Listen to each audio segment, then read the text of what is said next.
አመሰግናለሁ ሀብታሙ። ወደ ተከታዩ ዘገባ እናልፋለን።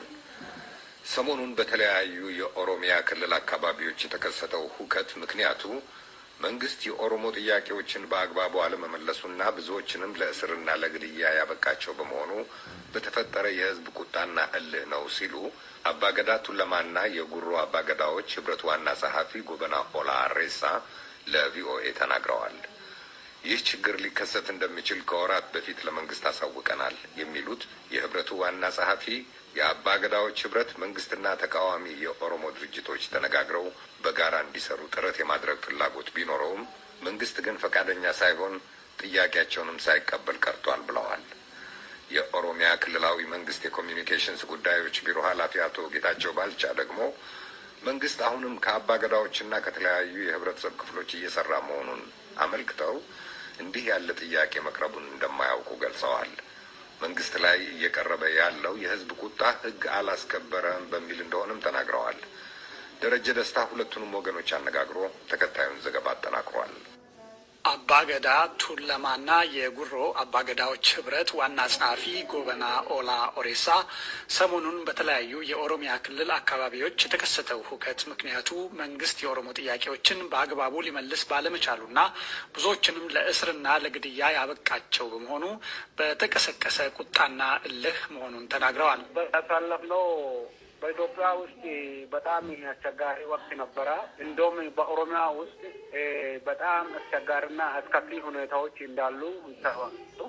ያጫሉ ሞቷል። ያጫሉ ሲሞት እንቁ ልጅ ነው ያጣ ነው። እንደ ያጫሉ ያሉት እንቁ ልጆች የኦሮሞ ልጆች በአሁኑ ሰዓት በእስር ቤት ታጉሮ ነው ያሉት። ይሄ ደግሞ የኦሮሞ ህዝብን ያስቆጣል፣ የኦሮሞ ህዝብን ያናድዳል፣ የኦሮሞ ህዝብን ወደ እልክ ያመጣል።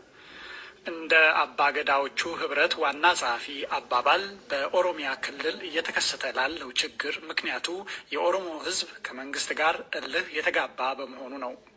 የኦሮሞ ህዝብ ደግሞ ከአንድ ምዕተ ዓመት ተኩል በላይ ታግሎ በትግሉ ስልጣኑን የያዘበት ነው። ስለዚህ የኦሮሞ ህዝብ ሰላም ነው የሚፈልገው።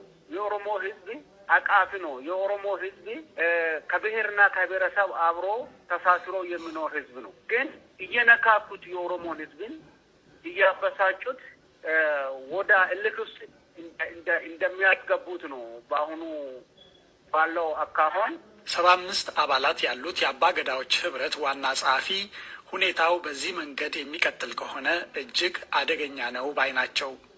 በኦሮሞ ውስጥ የሚንቀሳቀሱ ተቃዋሚ ፓርቲዎች፣ አገሪቷን የሚገዙ ፓርቲዎች ተባብሮ ተሳስሮ ይህንን አገር ለተሻለ እድገት፣ ለተሻለ ኑሮ፣ ለተሻለ ፓርቲ ማሳለፍ ሲገባ በአሁኑ ሰዓት የሚደረገው ተፎካካሪ ፓርቲዎችን እያሰሩ፣ ታዋቂ ግለሰቦችን እያሰሩ፣ ፓርቲ እያሳደዱ በዚህ ሁኔታ የሚቀጥለው ከሆነ ለወደፊቱ አስከፊ ነው የሚለው። ሰሞኑን እየተከሰተ ያለው አስከፊ ነገር ግን በመንግስትና በህዝብ መካከል የተደረገ ግጭት አይደለም።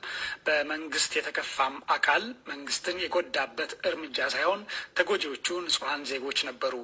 እዚህም ላይ አስተያየታቸውን ተጠየቁ።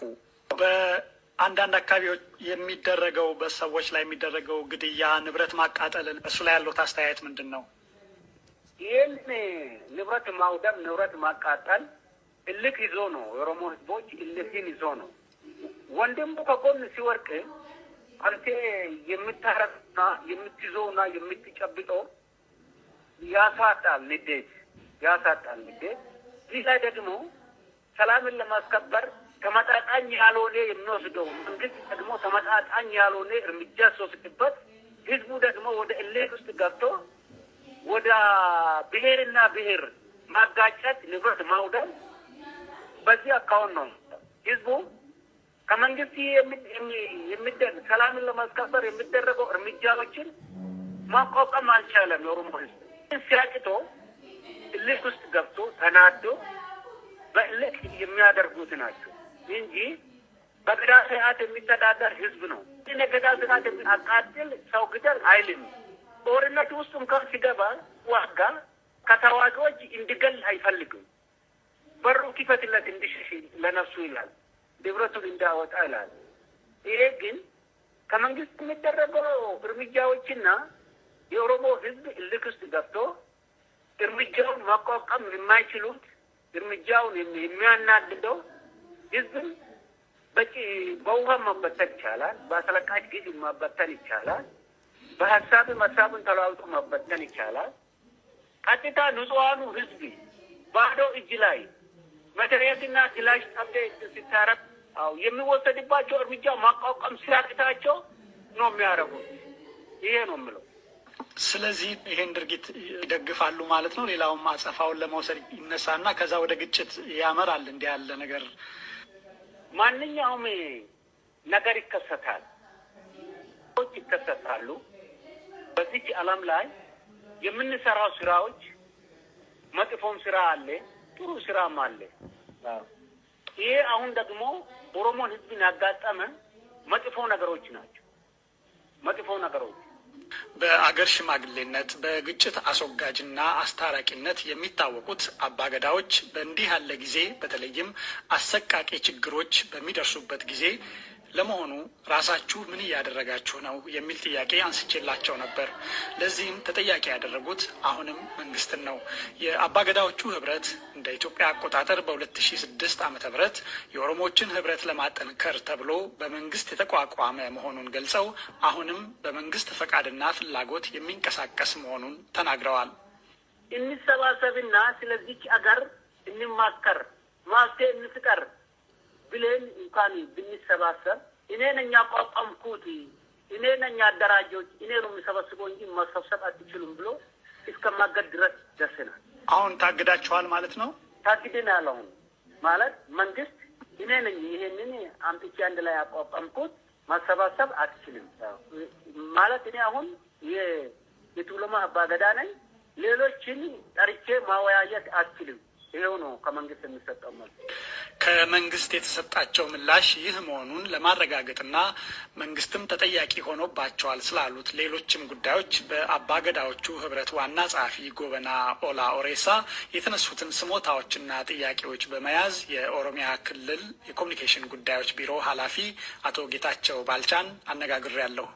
እሳቸው ያሉን እንደ አጫሉ ያሉ እንቁ ልጆች እስር ቤት ታጉረው ነው ያሉት።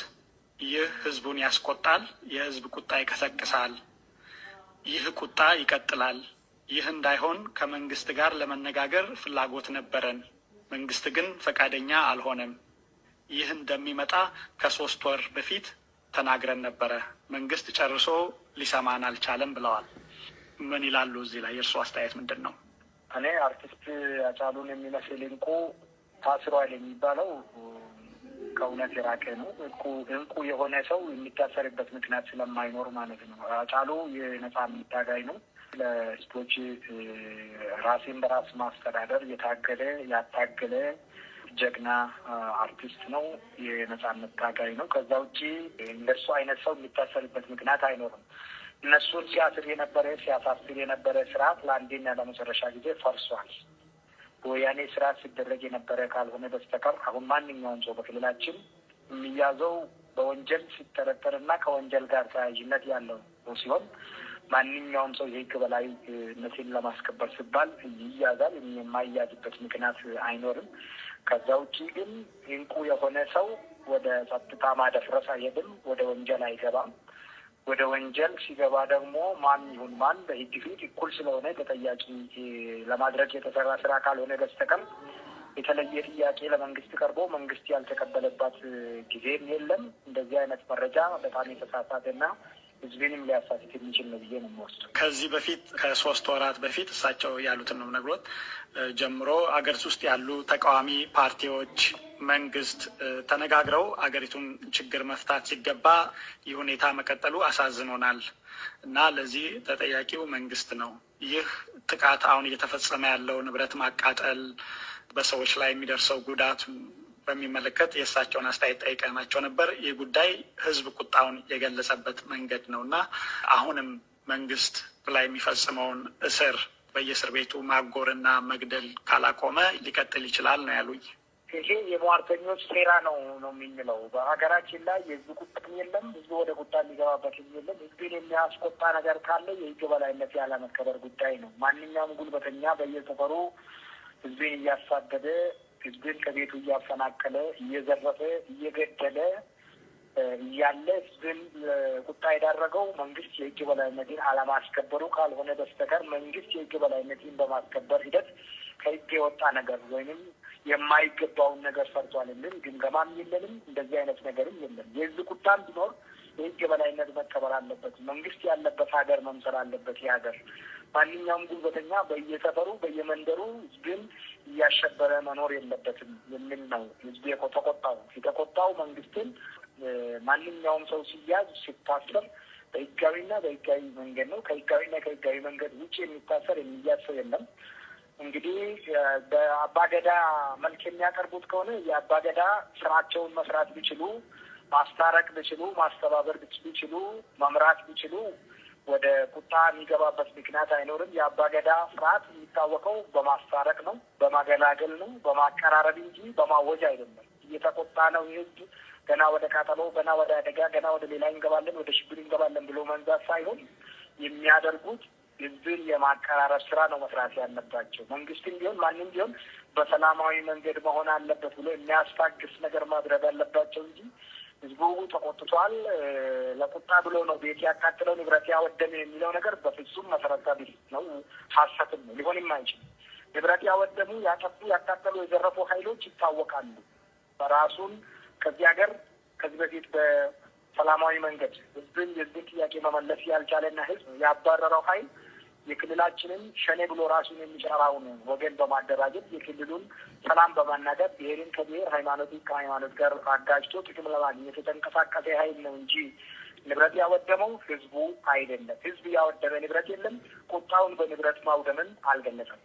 ለማቀራረብ ሞክረን ነበረ። ተቃዋሚ ድርጅቶችና መንግስትን የሽምግልና ስራችንን ለመወጣት ሙከራ አድርገን ነበረ። መንግስት ግን ጨርሶ እኔ ነኝና ያቋቋምኳችሁ እኔ ስፈቅድላችሁ ብቻ ነው ማነጋገር የሚችለው በሚል ጨርሶ ሊያነጋግረንም አልፈለገም። ወደ 3 ወራት ያህል ዘግቶናል ብለዋል። ይሄኛው ማንም እንደጠየቁ ማን መልስ እንዳልሰጣቸው ባላቅም ሽምግልና የሚሸማገሉ ኃይሎች በመሀል ተገኝተው ማሸማገል መቻል አለባቸው። የአንድ ወገን ሽምግልና የለም። የአንድ ወገን ሽምግልና ማለት ፓርቲንና ፓርቲን በሽምግልና ማየት የሚቻል ከሆነ እንግዲህ ፓርቲዎች የራሳቸውን ፕሮግራም ትተው የራሳቸውን ስትራቴጂ የነደፉትን ፖሊሲ ትተው በሽምግልና ከፓርቲ ጋር ይታረቃሉ የሚል እምነት የለኝም። ይሄ የአጀንዳ ጉዳይ ነው። ግን ደግሞ የተጣላ ሰው ካለ የተጣላውን ሰው በሽምግልና ማስታረቅ ይቻላል። የተጣላውን ሰው ደግሞ ስታስታርቅ ሁለታቸውን ያጣላን ነገር ለይተህ በራሲ ይዘህ ነጻ ሆነ ስትቀርብ ነው ማስታረቅ የምትችለው እና የትኛውን ለማስታረቅ ሞክረው እንዳልተሳካላቸው ባላቅም ግን ማስታረቅ የሚባለው ከፓርቲ ጋር በምን መስፈርት ነው የሚያስታርቁት? ፓርቲ የራሱ ተቋም አለው፣ የራሱ ተልዕኮ አለው። ያንን የሚያስፈጽምበት ስትራቴጂ እና ፖሊሲ አለው፣ የራሱን ህገ ደንብ አለው። ያንን ያለውን ፓርቲ በህገ ደንቡ በስትራቴጂው መሰረት ለህዝቡ ቀርቦ ህዝቡ ወስኖ የወሰነውን የህዝብ ውሳኔ የሚቀበል እንጂ በአስታራቂ የሚኬድበት አልመሰለኝም። ጥያቄውም አግባብነትም ያለው አይመስለኝም። የተጣላ ወገንን ለማስታረቅ ከሆነ ደግሞ ማንም ጠይቀው መልስ እንዳልሰጣቸው እርግጠኛ ባልሆንኩበት በዚህ ላይ ምንም ማለት አልችልም። እንግዲህ እሳቸው በመቀጠል አሁን መንግስት ሁኔታዎችን በኃይል እና በመሳሪያ ለመቆጣጠር ነው የፈለገው፣ በርካታ ሰዎችን በማሰር ነው መቆጣጠር የፈለገው እና በኃይል የሚመለስ ጥያቄ የለም ነው የሚሉት። በኃይል የሚመለስ ጥያቄ አለመኖሩ የሚያምኑ ከሆነ በኃይል ጥያቄያቸውን እየጣሉ ሽብር እየፈጠሩ እየገደሉ እያስገደሉ ያሉትን ለምን አላስጠነቀቁም የሚል ጥያቄ በጥያቄ መልሳለሁ። አሁን እናንተ ከአባገዳዎች ከአገር ሽማግሌዎች ጋር መንግስት ማለት ነው እናንተ ስል ከአገር ሽማግሌዎች ጋር አሁን የተፈጠረውን ችግር ለመፍታት መንግስት በራሱ በኩል ከሚያደርገው አንዳንድ እርምጃዎችን ህግ በማስከበር በኩል ከሚያደርጋቸው እንቅስቃሴዎች ውጪ የአገር ሽማግሌዎችን የአካባቢ ተወላጆችን እንደዚህ አባገዳዎችንም ራሳቸውንም ጭምር ጨምሮ ለማነጋገር የሚያደርገው ጥረት አለ በእናንተ በኩል? አባገዳዎች፣ አደፊቄዎች፣ ቄሮች፣ ምሁራን በየደረጃው የሀገር ሽማግሌዎች፣ የሃይማኖት አባቶች በየደረጃው እየተወያዩ ነው ያሉት። አባገዳዎች እያንዳንዱ የትኛው አባገዳን አሰባስቦ የትኛውን አባገዳ አወያይቶ ይሄን ሪፖርት እንደሚያቀርብ እኔ እርግጠኛ አይደለሁም። በየከተሞቹ በየዞኖቹ የአባገዳዎች ውይይት አለ፣ የሀገር ሽማግሌዎች ውይይት አለ። እነሱ እያሉ ያሉት የህግ በላይነት በዚህ ሀገር መከበር አለበት። ሁለት መንግስት በአንድ ጊዜ ሊኖር አይችልም። ሁለት ታጣቂ ኃይል በአንድ ጊዜ ሊኖር አይችልም። ሁሉም ሰላማዊ በሆነ መንገድ መንቀሳቀስ የሚፈልግ ካለ በሰላማዊ መንገድ መሳሪያውን አስቀምጦ ወደ ጠረጴዛ ዙሪያ መምጣት አለበት። ይህንን ያላደረገው መንግስት ነው። ይህንን ባለማድረጋችሁ ንብረታችን እየወደመ ነው፣ እየሞትን ነው፣ ከልማታችን እየተስተጓጎልን ነው ብለው ጥያቄ እያቀረቡ ያሉት ህዝቦች ናቸው እና አባገዳዎች በየደረጃው እየተወያዩ ነው። ለሚዲያም ግልጽ የሆነ አቋማቸውን እየገለጹ ነው። አባገዳ ጎበናም በዚህ ደረጃ በሀገር ውስጥ ሚዲያ በዚህ መልክ እየተናገሩ ነው የሰማሁት። አሁን የኛ ወጣ ያለው ከየት እንደሚመጣ አላውቅም። በየደረጃው እየተወያየ ያለው የሀገር ሽማግሌዎች፣ የአባገዳዎችና የሃይማኖት አባቶች ውይይት እያደረጉ በየደረጃ ያለው መዋቅር ጋርም የኛ ጋርም እየተወያዩ ያለበት ሁኔታ ነው ያለው። ለአሜሪካ ድምጽ ራዲዮ ደረጀ ደስታ።